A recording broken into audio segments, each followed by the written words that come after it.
All right, we're back in action. Here we are now. We've done what the Americans failed to do over 15 years. We've made it from the south to the north. Ho Chi Minh City, Saigon, to Hanoi. So there's a lot of interesting things to see here. I wanted to go see the mausoleum today where Ho Chi Minh's body is buried. Oh, well, it's not really buried, it's kind of just sitting there. But that's closed because it's actually a public holiday today, because yesterday was the 30th of April. And if you recall from my last video, the 30th of April was when Saigon fell to the communists and the country was reunited under the communist flag. So the way they do it here, it seems, is that they actually get 2 days off. They get the 30th off and they get the 1st of May off. So everything's basically closed today, even the mausoleum. So I've got some recommendations from the friendly hotel staff, and they said to me, go check out the French Quarter because there's a lot of French architecture there. So we'll go through that area, and then we're going to go see another hotel, the Hanoi Hilton. And we'll talk more on that hotel when we get there. So at the moment we're in the old quarter, but it's actually quite a nice area. I don't feel as if it's as busy as Ho Chi Minh City was. Everything seems a bit more spaced out. Seems a bit more quieter. Again, it could be because it's a public holiday today and everyone's gone off to their hometowns, their home villages. I know that there was a lot of traffic leaving the cities. So potentially I may be getting a curated view of all this. So why were the French here? Well, during the 1800s and prior to that, there was colonialism, and the French and the English and the Danish and all those European countries, even the Germans I think had a little bit to do, they were going around the world colonizing places. Vietnam was lucky enough to get the French, and here we are now. So it's almost like we just walked into a little Paris at the moment.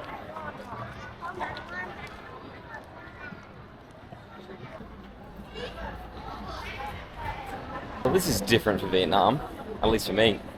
I'm used to all those little market stores with all the cheap trinkets in them, and fake shoes and fake bags and wallets. It looks like I've actually entered where the legitimate shops are. So if you want to buy real stuff here, you probably can. They've got a Bosch shop. So if you wanted actual quality things, real things, you can still get it here. But that's not why you come to Vietnam. You can buy stuff at home. So that looks like it's the end of the street. They've obviously closed it off for today. We're going to continue our journey to the Hilton. So here you have it. Hoa Lo Prison. It's here. Translating to fiery furnace or stove. So there's a massive line there. I don't know if I'm ever going to get inside. It is a public holiday today, and it looks like it's full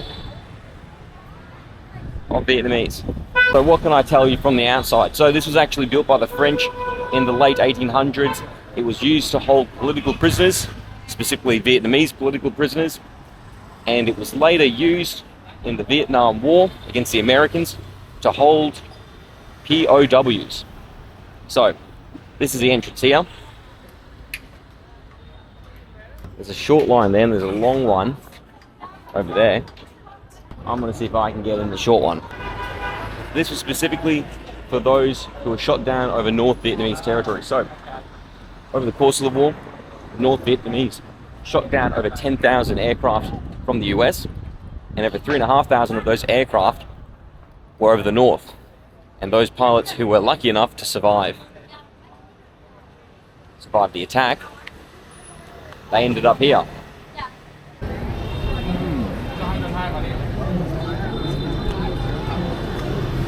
Pick the busiest day to come here.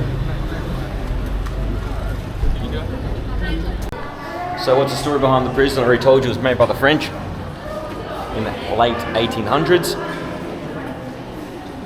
This is a map of the complex. Where did we enter? I reckon we entered from that side.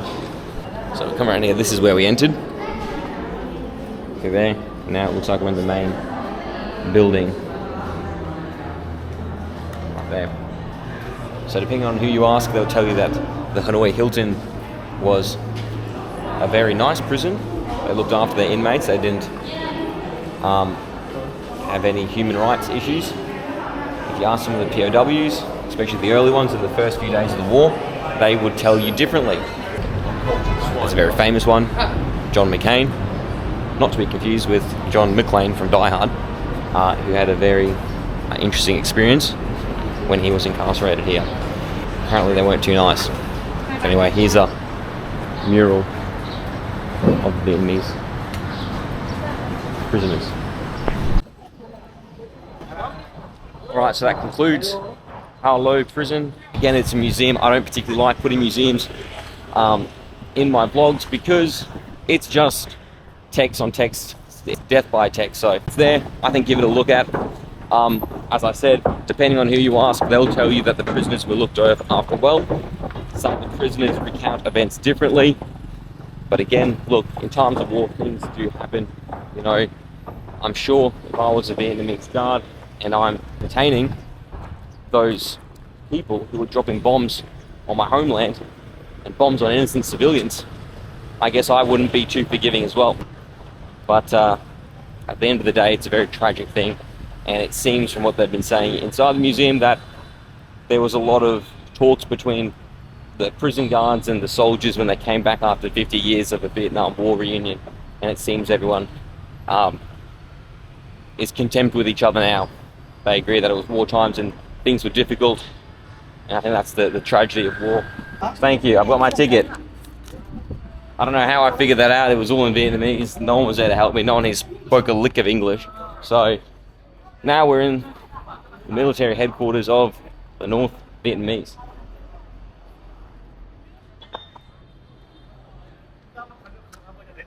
So very important location during the Vietnam War. This is where they planned their offensives. A very famous one is the Tet Offensive, the offensive that occurred on the lunar holiday. So think of it for us like our Christmas. Imagine if someone plotted an attack on us on Christmas Day. And the reason this is actually important is because there was actually a ceasefire agreement between the North and the South. So this is a sacred holiday of ours. Let's not fight each other. But the North Vietnamese saw this as an opportunity to plan a surprise attack and gain the advantage. So that was the case there.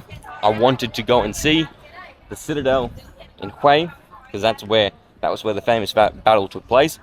But I didn't get around there this trip. So again, I'm actually really disappointed about this. I know I'm whinging and complaining a lot about it, but I really wanted to see it. I'm not one of these architect guys. Again, I think I mentioned in Hue An, yellow is the color of royalism. So it was popularized in the Nguyen dynasty, and it means wealth and prosperity. So that's why I can imagine buildings behind me are all yellow. Another thing I do know is that turtles symbolize good fortune as well. They're very popular here in Southeast Asia. So that's why you see turtles, a lot of turtle statues around, and in lakes around citadels like this, you have turtles in them.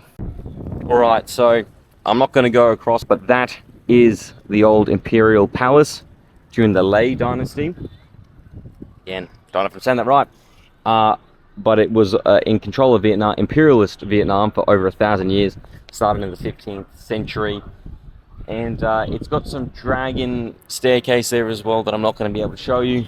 But that's it there. That's if you come in, you're wondering what's next door. It's the old Imperial Palace there. And I would imagine that some of this is an extension of that as well. And they repurposed it in the Vietnam War. So this is the end of the Citadel part. Here's the actual bunker. Bunker 67. 67. So just outside the bunker, you've got all these images from the Vietnam War. Everyone praising Ho Chi Minh. Militaries, commanders, soldiers. So we're about to walk in, I believe, to a recreation of the headquarters. The victory on the 30th of April, which was yesterday. Today's also public holiday, 1st of May. Saigon's completely liberated, total victory. We have achieved total victory. That was what the General Ban Tien Dung said when the tanks stormed through the Independence Palace down in Ho Chi Minh City, priorly known as Saigon. This is the office. Picture of Ho Chi Minh on the top.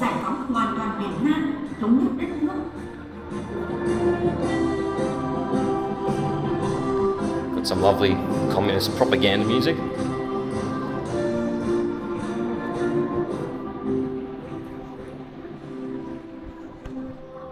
Just being in this area, the same room the North Vietnamese generals were in, talking about how they're going to go conquer the south. And you can see here they've got maps of Saigon. It's not the best maps, but I believe this area here with Saigon, the Mekong Delta. Long Tan is over here.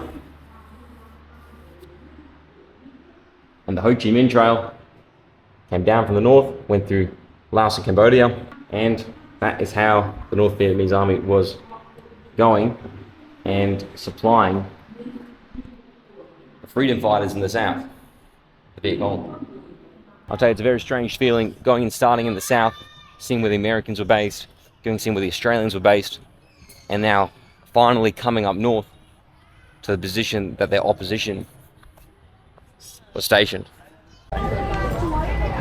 Alright, so here we are, I made it. The train is coming soon. I'm gonna get somewhere over here, dead center of the track. I'm gonna get a spot here, one of the boozers. I got my Hanoi premium beer with my bottle cap.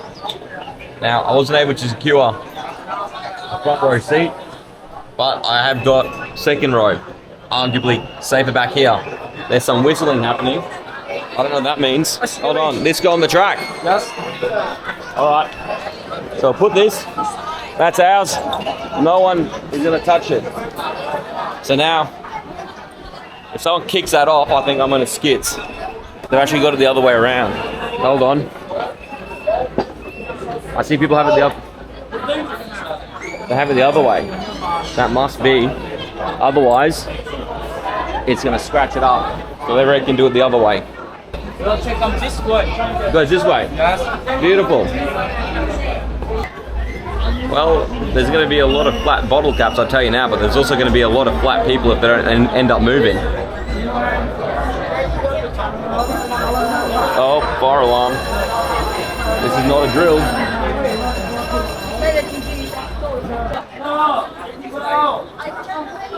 These guys aren't happy with people taking refuge in their bar. I mean, I've paid the bar tax, so I think I can do what I want. Okay, thank you.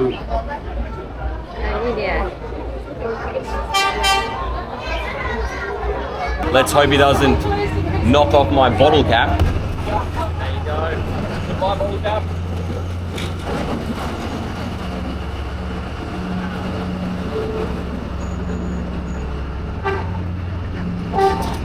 Oh, it's getting, my bottle cap is extra flat. I don't even know, where is it?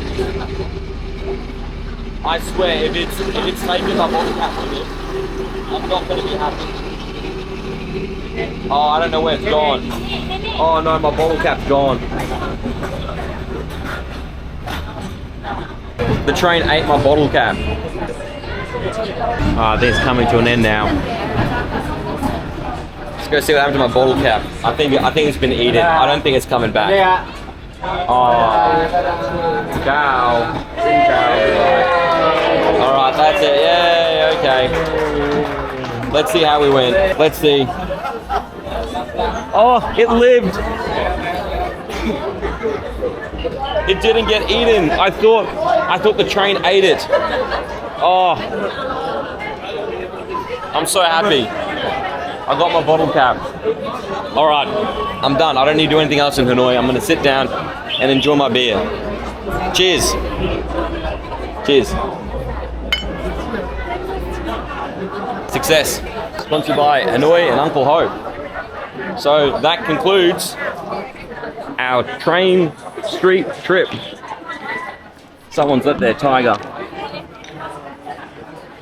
That one's been absolutely abused. I don't think I'd want it either, to be honest. I think that might wrap up today's vlog. I'm only in the afternoon, so what I'll probably do is I might add this vlog into my day 3 vlog. So my day 3 vlog will be more in Hanoi City. Tomorrow I'm off to Ninh Bình, so I'm going to probably pull that into one of its own vlogs. Look, if this is enough content, I'll keep this in its own vlog. But for now, that concludes everything we needed to do here. Alright, so first things first, I've changed my hat. I've got something a bit more cultural to the area. About to get run over on the street. Alright, so we've just arrived here at Hilton Lake, and why are we here? Well, it's because it's the final resting place of the B-52 bomber that was shot down here in Hanoi. So there were many B-52 bombers that were shot down, but this one has its final resting place here in this lake, just in the middle of these suburbs. Now this was shot down during Operation Linebacker 2, also known as the Christmas bombings, and it crashed here, and it has remained here ever since. And you can see it's just in the middle of this suburb where people are living. Got little coffee shops over there.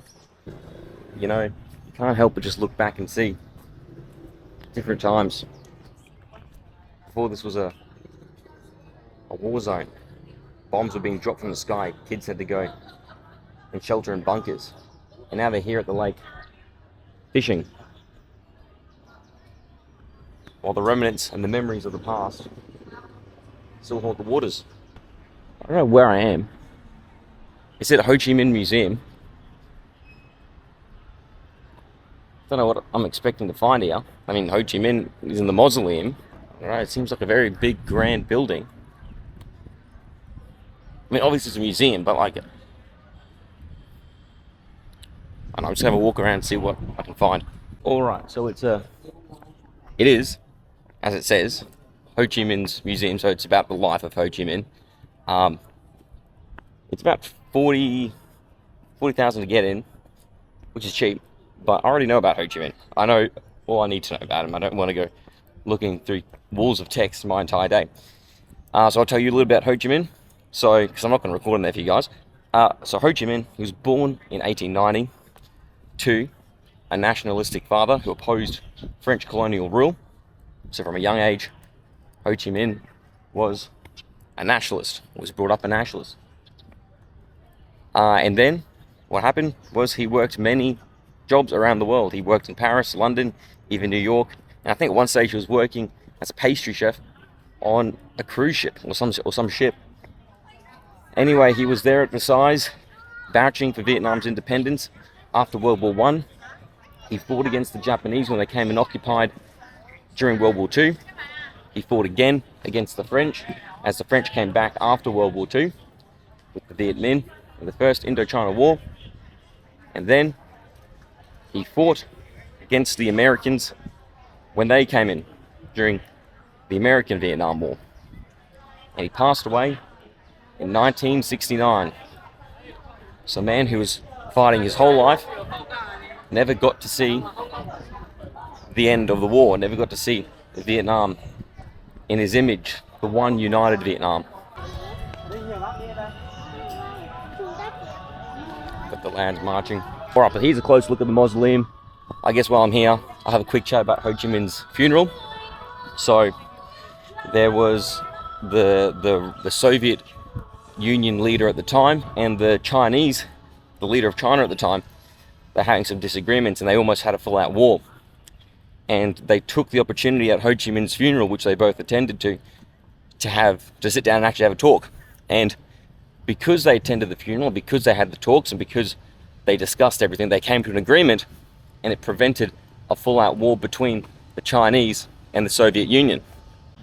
Look at this. This is huge. The other side of the mausoleum, got a big, large Vietnamese flag standing tall and proud. Let's take a quick look at the front, see if I can actually go see if it's open or not. If it's open, I'm gonna be happy, because I don't have to come back here then. But if it's not open, then I'm going to have to venture back to see Uncle Ho. So, interestingly, I've noticed there's a lot of Vietnamese and there's a Japanese flag as well around here in Hanoi. I'll be interested to see what the alliance is here. I don't know if there's something going on between Japan and Vietnam now. But anyway, this is the entrance to the mausoleum. You got Ho Chi Minh written on the top. Fun fact actually is that Ho Chi Minh's real name was Nguyen Sinh Thăng. Again, I apologize to anyone if I pronounced that incorrectly, but this is where he lies. And normally it's open, you can go see him, but of course, I picked the days. It's been closed every day I've been here. So, lucky me, I guess. So that's the mausoleum there. I've taken my selfies and pictures and tourist photos with it. I'm actually going to paste it to the Stilt House because it actually closes at 4 p.m. and it's 3 now, and I'm not having walked all this way to not see it. So we're going to see that now. The last thing I want to say about Ho Chi Minh before we enter his house is people don't know, or it's not commonly told, but he was actually trained by the CIA. Ho Chi Minh was trained by the OSS, which was the predecessor of the CIA.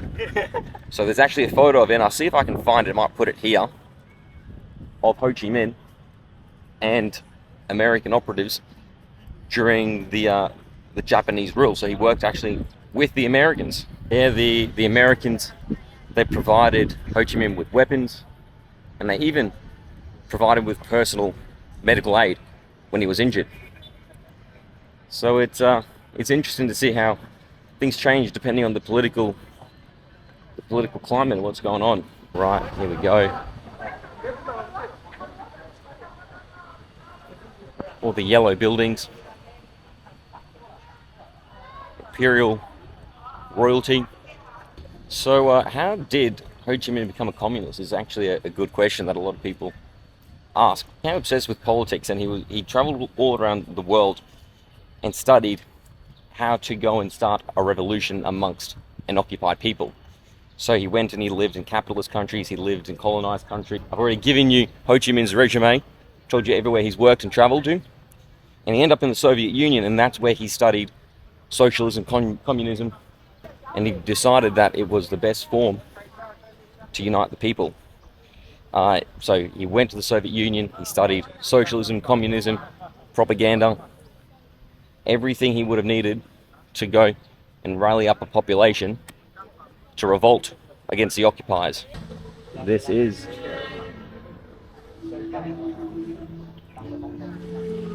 his residence.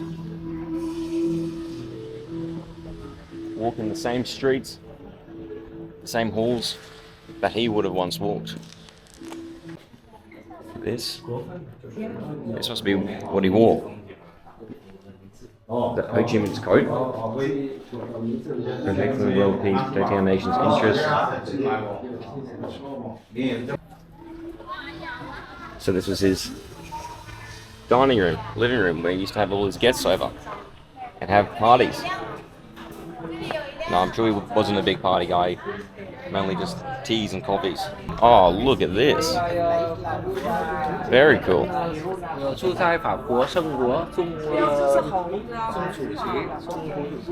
Chi Minh got around in a Peugeot 404. There it is, that's the iconic video of the tank smashing through the gates of the Independence Palace down in Saigon, now Ho Chi Minh City.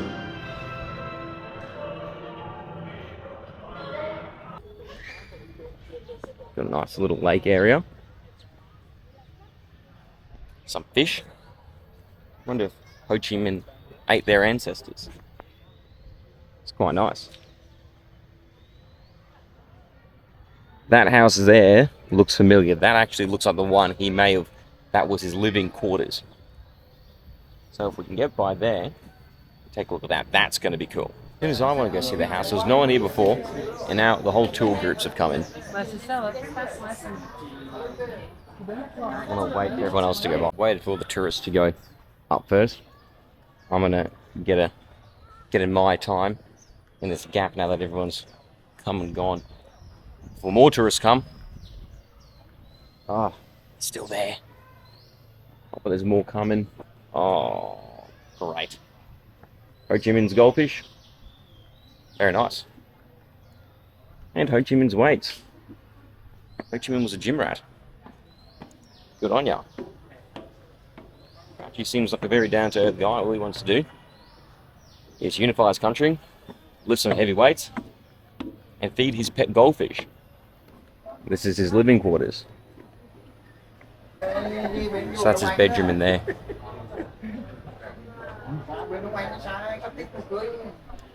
I'm surprised he was comfortable living in a wooden house. You know, the amount of bombs that the Americans were dropping. I mean, wood isn't the most structurally strong bomb-proof material. I mean, if we go through the stories of the Three Little Pigs, it's better than hay. But bricks are better. Right, there seems to be a little bit over here as well. I'm not entirely sure what this would have been. This might have been a bunker. What is it? We received medical treatment and passed away in September 1969. So this was a makeshift hospital, it seems. Alright, so that's going to wrap up the Hanoi vlog. I know I missed a lot as well. I just tried to hit the big hitters. So Ho Chi Minh's a big deal. The B-52 bomber. What else? We did some things on the first day. I might combine the two vlogs, so if I look different from start of the video at the end and the end of the video and everything's a bit strange, that's essentially what happened. But if there's enough content in both, then I'll just make two separate videos. But we're off to Ha Long Bay tomorrow, and we're gonna see what they've got for us. There's some exciting activities. I'm really looking forward to some squid fishing. We're able to do some squid fishing on the boat at night. So we'll wrap it up there. Hope everyone learned something, and I think put in the comments next time, because I probably will be coming back to Vietnam. There's too much I've missed out, and I've seen too much, and I know too much, and I know how great it is.